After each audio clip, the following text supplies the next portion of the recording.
人讲做拖水的惊抓漏，总铺师惊食豆，医生惊啥？医生惊低烧哦，所以你即马天气变凉，你是毋是酷酷烧咧？咱甲紧来参双和医院胸腔内科专任主治医师叶云凯，叶医师来连线。医师你好。你好，你好。医师啊，天气变凉了，是不是酷酷少的人较济啊？尤其今嘛新冠肺炎，大家拢做欢乐啊，有一人少一个，大家都做惊。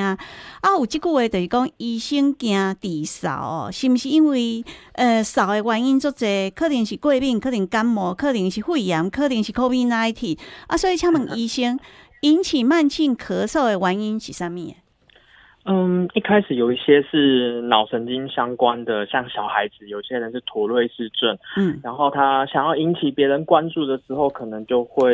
咳嗽的特别严重，或者他平常就会有一些轻弹的动作，再来就是跟鼻子相关的啊，那耳鼻喉科相关，比如说你很厉害的鼻窦炎、鼻息肉、鼻子倒流，那再来就是我们胸腔科相关的啊，你先天气管就有一些构造不良啊，抽烟造成肺阻塞或气喘相关的，那再来就是肠胃科的问题啊，比如说胃食道逆流，因为胃酸逆流刺激到喉咙，觉得想要咳，那再来就是感染相关的，所以咳嗽你刚刚听了，就是有可能是耳鼻喉科的疾病，可能是胸腔科的疾病，可能是肠胃科的疾病，可能是感染科的疾病，甚至小儿科的，所以非常非常复杂。是，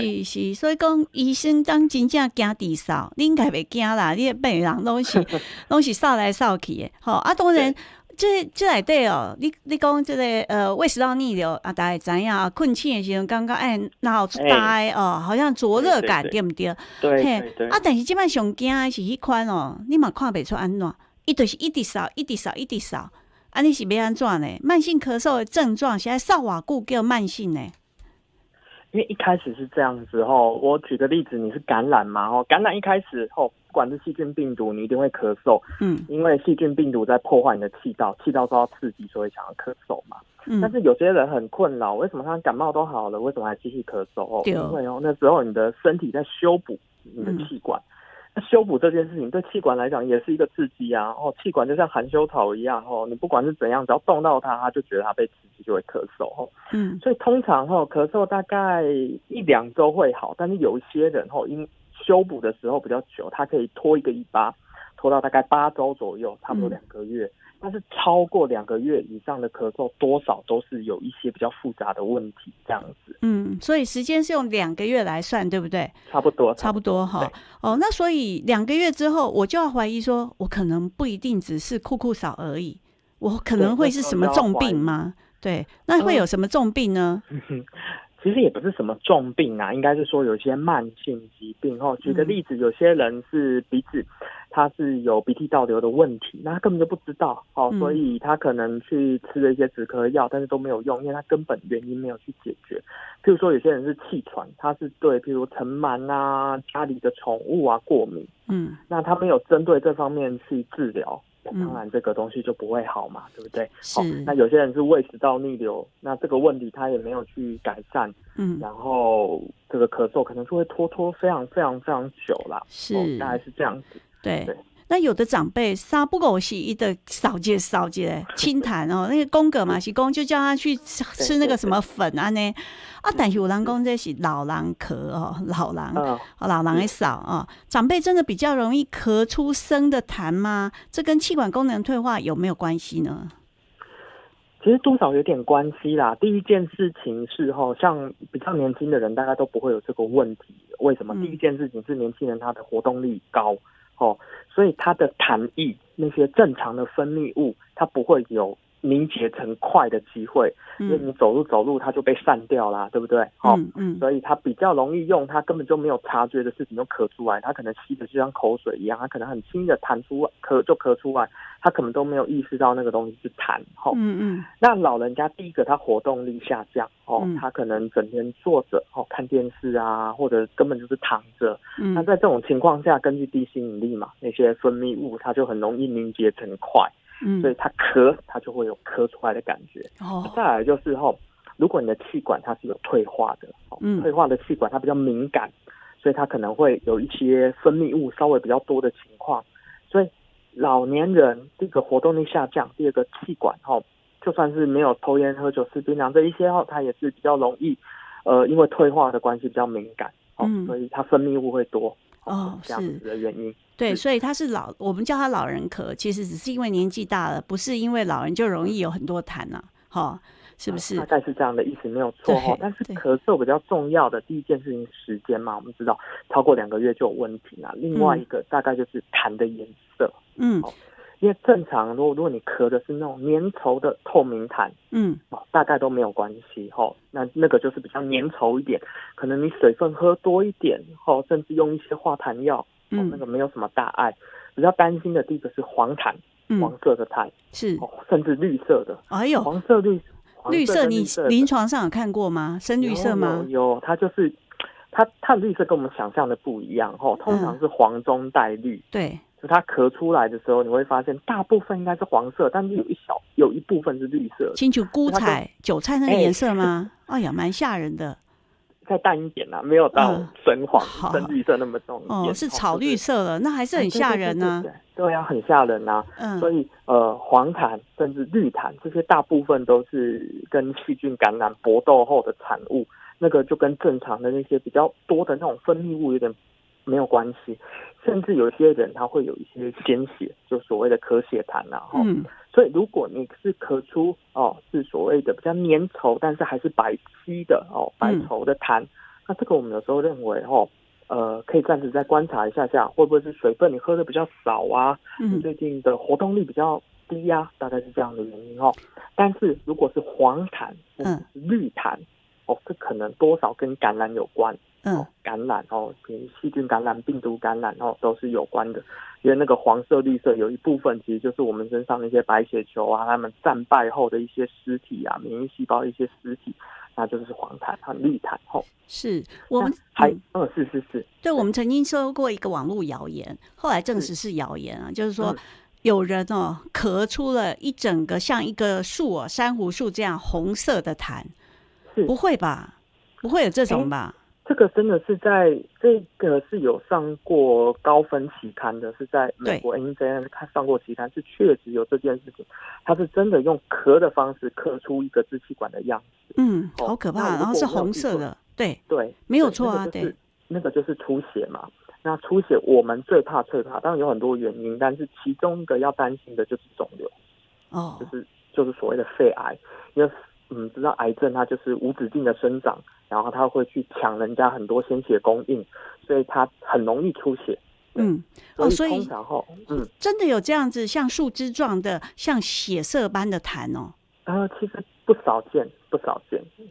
对，是，只是它那个真的比较特别，它是咳出一个像珊瑚状的支气管形状的，所以它才对这么珍贵的影像才会上高分的期刊。但是是真的有这件事情，对，了解那么医师你在临床上面治疗的病人里面你印象最深刻的他是咳多久？是年纪多大的？什么样的行业？是不是老师啊？还是像我们电视台那些名嘴？是不是大家都这个时候天气变冷，家要少下少，因为大家都会恭维。是。其实大家想象的咳嗽可能都会是老人家啦，但是你要想想看，老人家其实耐力都是很强的，所以在门诊常会遇到那种咳到受不了的，很常都是年轻的，20岁、30岁那这些人的咳嗽以我们的经验上来讲，大概有6到7成是胃食道逆流引起的，因为这些年轻人刚进社会嘛，他们吃饭时间有限，中午吃饭都是用扒饭的，压力又大，又喝咖啡。所以他们很容易胃食道逆流，那胃食道逆流他们就会有很明显觉得喉咙刺痛、卡痰的样子，然后就一直慢性咳嗽。然后他们年轻人他们可能就是比较容易察觉自己身体有不舒服的地方，所以门诊有一批有一些病人，有一个族群的病人其实年轻，大概30几岁慢性咳嗽的病人，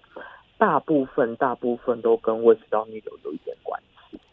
了解，所以原来这才是大众我还以为都是老年人酷扫嘞。我相信老年人很多，但是老年人他有时候对自己身体的忍受力会稍微强一点，对，所以他不见得他真的会来看医生。对啊，我临床上我有一次在那个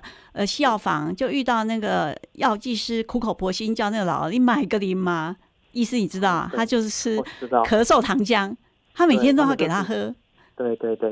对，老人家就是很多那种配包啊，然后他们也对自己的身体忍受力比较高。对，就门诊当然有真的也是有蛮大一群是老人家慢性咳嗽来找我们，但是年轻人这一块其实真的也是不少啊。是，那么像他们坊间这种，就是买个咳嗽糖浆就觉得整天就很舒服了，然后靠咳嗽糖浆来止咳的，你有遇到年轻人是这样吗？老人家很多，对不对？那咳嗽糖浆吃多久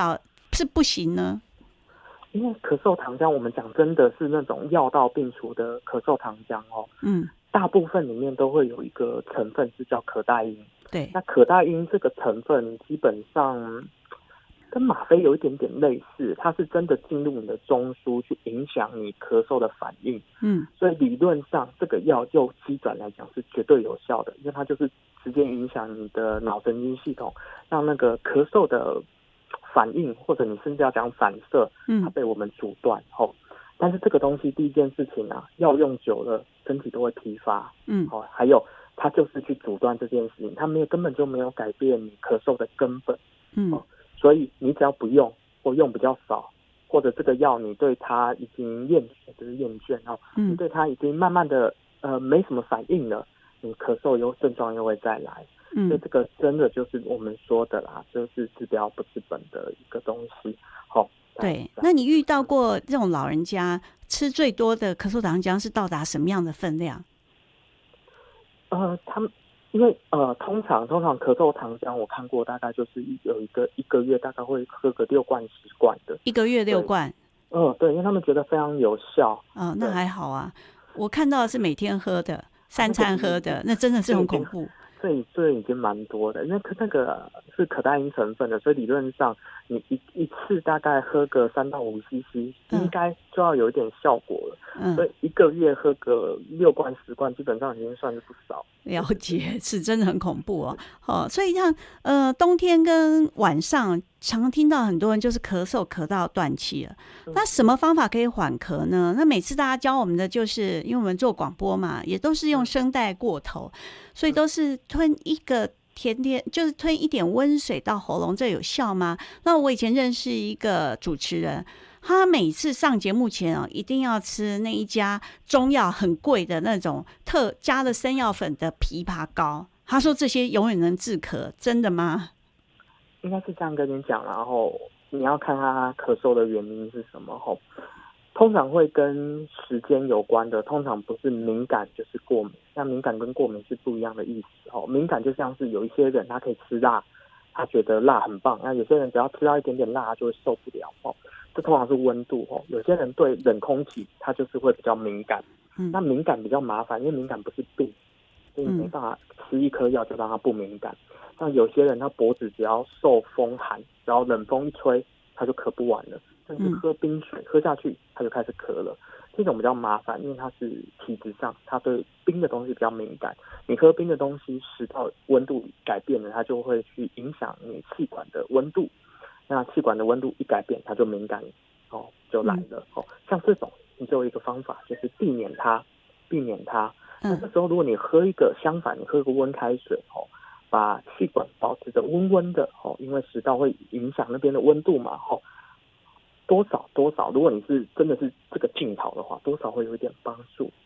是敏感的部分。所以你说有些人他喝个热水啊，他会减缓他的咳嗽，会让他觉得呼吸道更稳定，多少是有一点点根据的啦。是，那当然我相信还是有点心理上的因素。喝了就是觉得温温的很舒服，很温暖，心里暖嘛。是，